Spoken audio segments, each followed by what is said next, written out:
Okay, welcome to the chapter 4, part 2 video. Remember we did part 1 in class.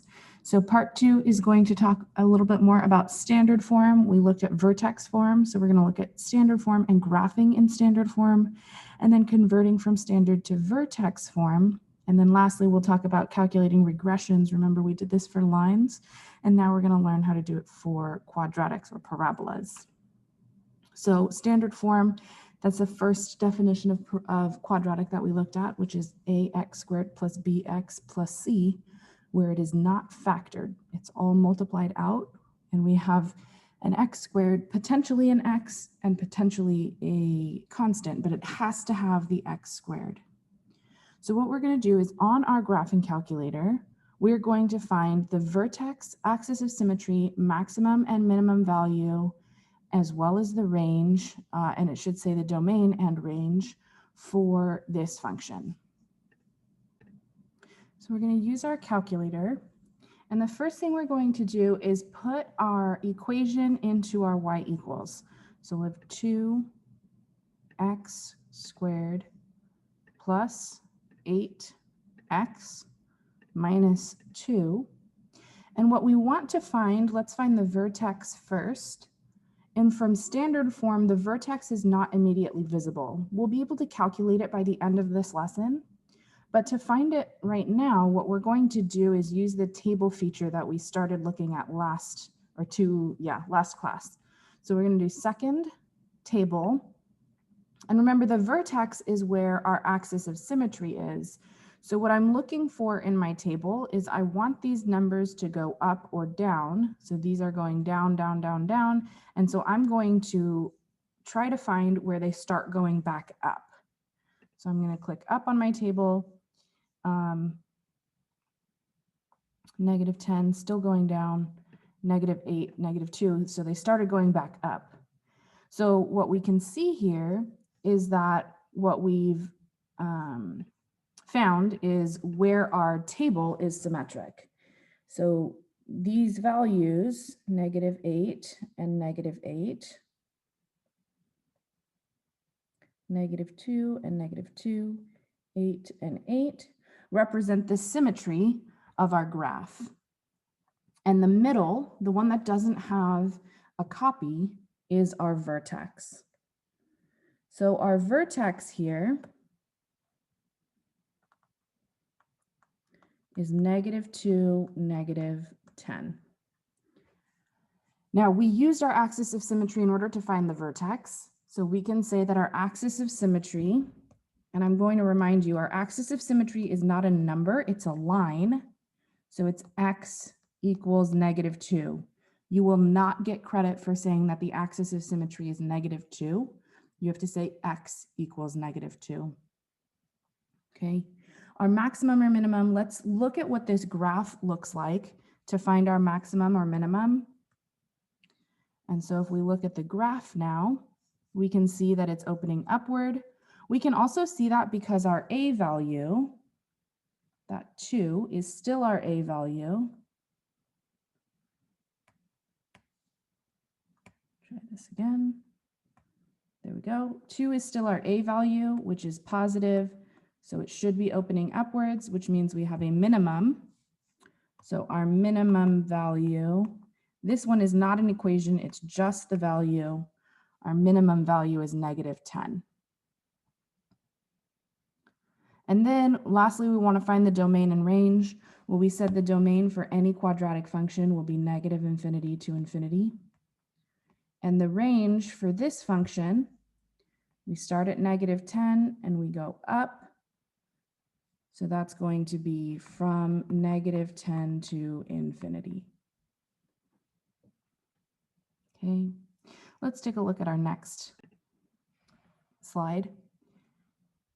So we're looking at properties of our function, and we'd like to know how we find the vertex from standard form without having to use the calculator. So in the last example, we had to use our calculator.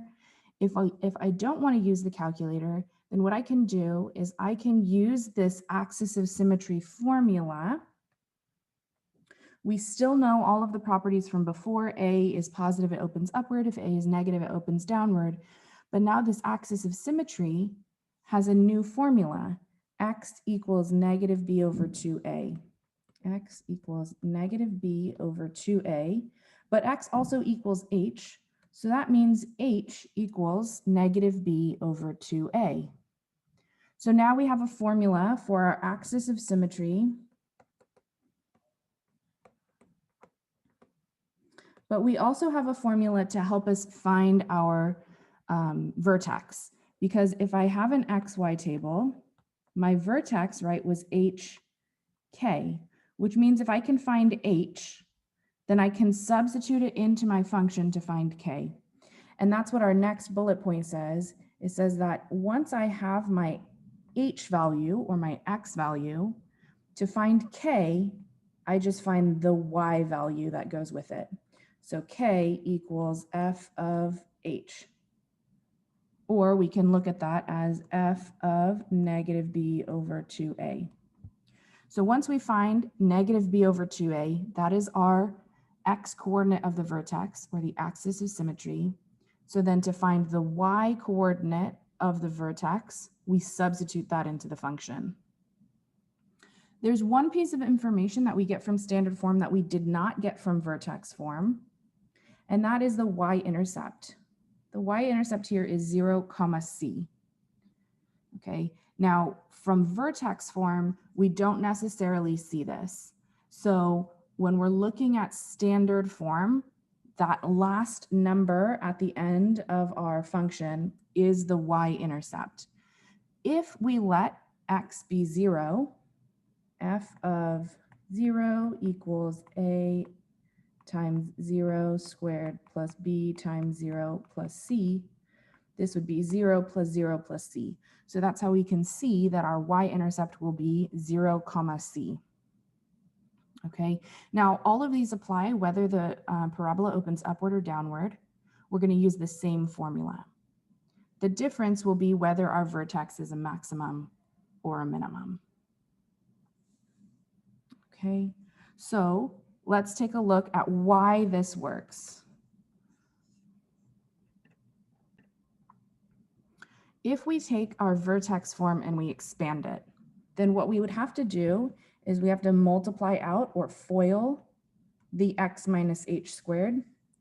So we have f of x equals a times x minus h times x minus h plus k. And if we FOIL that out, we'll leave the a out front. We would get x squared minus xh minus xh plus h squared,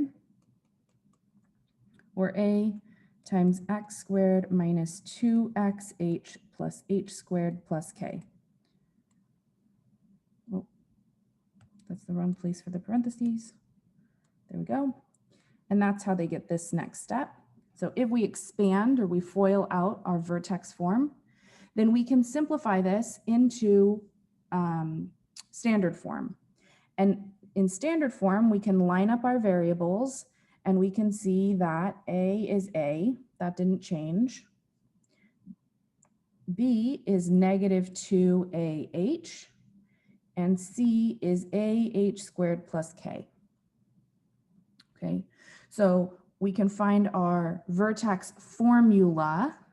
This blue one is called the vertex formula by expanding our vertex form or our vertex function, the one at the top. So notice they are very similar, but they mean two different things. Okay, so that's why it works. Let's try an example. We want to rewrite f of x equals x squared plus 2x plus 3 in vertex form, then find the axis of symmetry, the minimum or maximum, domain, and range. So let's start by rewriting our function. F of x equals x squared plus 2x plus 3. We want to identify a, b, and c. Because there's no number in front of the x, we know that a is 1, B is 2, and C is 3. So what that means is we can use our vertex formula in order to find vertex form. Our vertex formula is H equals negative B over 2A. So we're going to take negative B, or negative 2, divided by 2 times A, which is 1. Negative 2 over 2 is negative 1. That gives us our axis of symmetry, but more importantly, it gives us the x coordinate of our vertex. To find K, to find the y coordinate of our vertex, we're going to substitute that into our function. Just like finding an xy table, we found that the x is negative 1. Now we want to find the y. So f of negative 1 equals negative 1 squared plus 2 times negative 1 plus 3.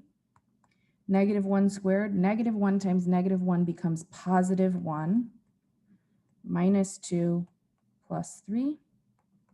1 minus 2 is negative 1, plus 3 more is 2. And so we have our vertex, negative 1, 2, axis of symmetry, or AOS, x equals negative 1. Don't forget your x equals. Okay, we need our max or min, so we need to know if this is opening upward or downward. 1 is positive, so that means it's opening upward. So we have a minimum at 2. Domain is always, for quadratics, negative infinity to infinity. And the range, because our minimum was at 2, it goes at 2 and it goes up. So that is from 2 to infinity.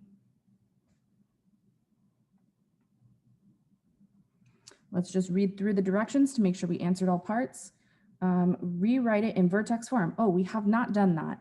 We found the axis of symmetry, the minimum, the domain, and the range, but we need to write this in vertex form.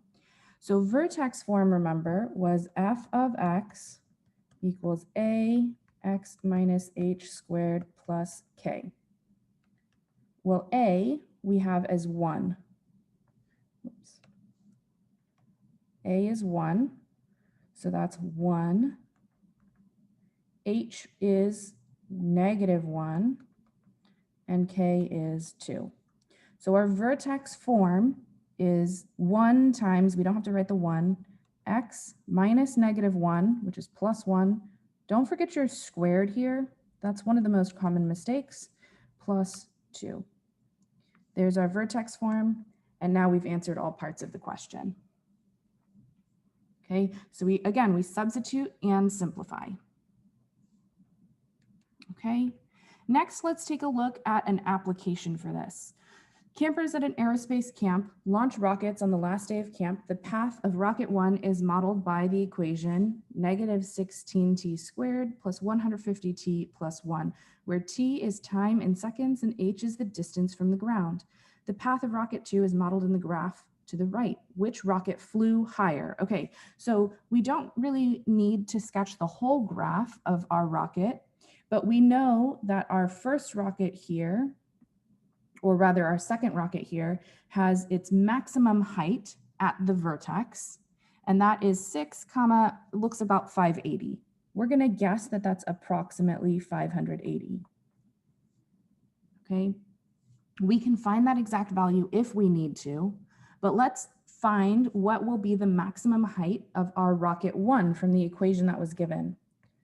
So our equation here, we want to find a maximum height, and that's going to be the vertex. So we need to find the vertex of this function. To find the vertex, we can use the vertex formula, and that is h equals negative b over 2a. Now, one of the reasons that I'm showing you this question is because this h is not the same as this h. This is the vertex, and this h is height. So it's a little bit confusing. We've got 2 different h's going on here. This is why normally we don't use the same variable twice. So what we can do is we could put like a little x underneath this h so that we can see that it's the vertex. You don't have to do that, but sometimes you'll see that in my notation. Then we need to find out what are our A, B, and C values. So A equals -16, B equals 150, and C equals 1. Negative B divided by 2 times A. So that's negative 150 divided by negative 32. If we put that into our calculator to simplify, make sure you're using, well, we can say these are both negative, so it will be positive. That would be 150 divided by 32. Math, fraction, enter. Or you can say those are both even, so I'll simplify by 2. And that's really as far as you can go. So that's 75 over 16. That's the x value. What we want to know is the height. So now we have to substitute that back into h. Notice this is not a whole number, so our table of values on the calculator is not going to help us right now. So what we need to find now is k, and that's f of h, or f of 75 over 16. Now this is going to take some computation because I'm going to substitute 75 over 16 for everywhere that there's a t. So we have negative 16 times 75 over 16 squared plus 150 times 75 over 16 plus 1.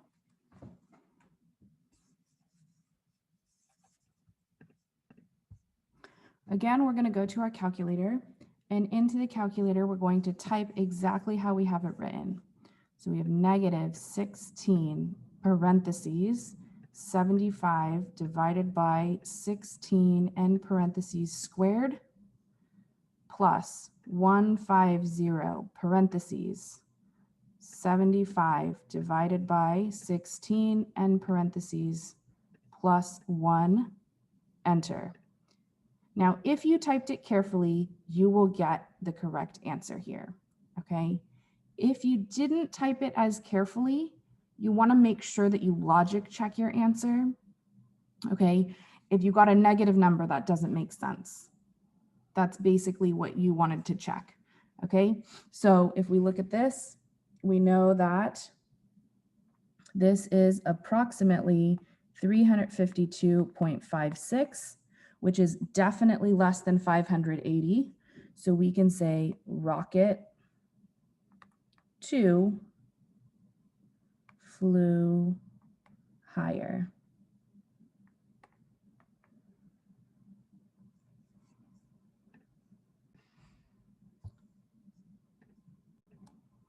The last problem for this notes video, we want to look at a regression. So remember, when we have data points and we make an equation from them, that's called a regression.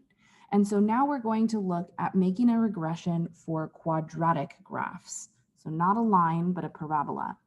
And the way to do that, we're going to follow the same steps we've used before. Let me make my calculator a little bigger. We're going to go stat, edit to enter our values. We'll put in our time as 8, 10, 12. But here we want to be careful because if I put 2, that will mean 2 a.m. And so we're going to convert this into 24-hour time. Instead of 2, we're going to add 12. And this is 14 plus 12. This is 16 plus 12. This is 18. And that way, it doesn't start graphing as 2 a.m., 4 a.m., and 6 a.m. So then we have 14, 16, and 18. In our Y column, we have our temperatures. That's 52, 64, 72, 78, 81, and 76. Now, if I want to graph this, I go into Y and I turn plot 1 back on. And then I go into my window and I say, what X values do I want to graph between 8 and 18? So I'm going to make it from 0 to 20. What Y values do I need to be able to see? Again, I'm going to start at 0. You don't have to. And my highest one was 81, so I'm going to go to 90. and then I hit graph. There's my points. But the real thing that we want to do here, we want to find the model for the data. We want to find the equation. So we're going to go back into stat, calculate. This time, instead of doing a linear regression, we're going to use option 5, which is a quadratic regression. Hit enter. Again, we're going to store this. So I'm going to go down to store this as variable, y variable, enter, enter, enter, one more, enter. Okay, so what I have here, I have A, B, and C in my standard form quadratic equation. So we're going to round to 2 decimal places here. Our quadratic formula for this, or our quadratic model for this data, y equals negative 0.47x squared plus 14.72x minus 36.12.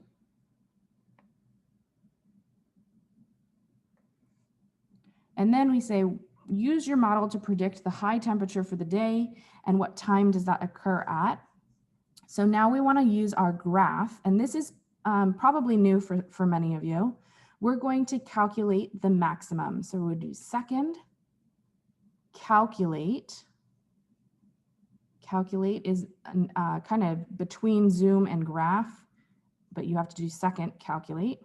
We want to calculate the maximum, that's option 4. And we need to find, so now we need to find, see how it says left bound down here? I want to go over until I am still to the left, but a little bit closer to my maximum value here. And then I'm going to hit enter. Now it says right bound. So now I'm going to click all the way over until I'm to the right of my maximum value. Don't get too close. If you get too close, that's a way to get the wrong answer. So I'm to the right of my maximum, and then it says guess, just hit enter again. And here it says my maximum is 15.697 would round up. So that's 15.7, comma, 79.38. Okay, so we want to know what is the high temperature for the day. Now, all of these temperatures are in degrees Fahrenheit, so we're going to go ahead and round to the nearest degree, and that is our y value, right? The temperatures were all our y value. So the high temp will be around 80.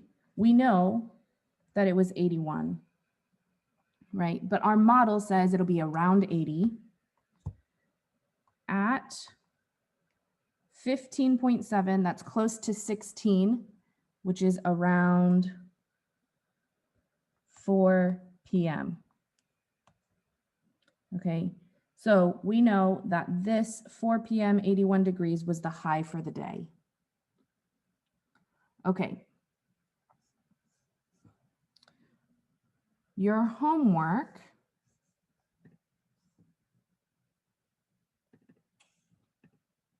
is going to be to try these problems to get a little bit familiar with doing a regression, okay? And then this is practice with finding the vertex and the axis of symmetry max and min. So the first part of the lesson was using vertex form. The second part of the lesson was doing that regression. Email me if you have any questions.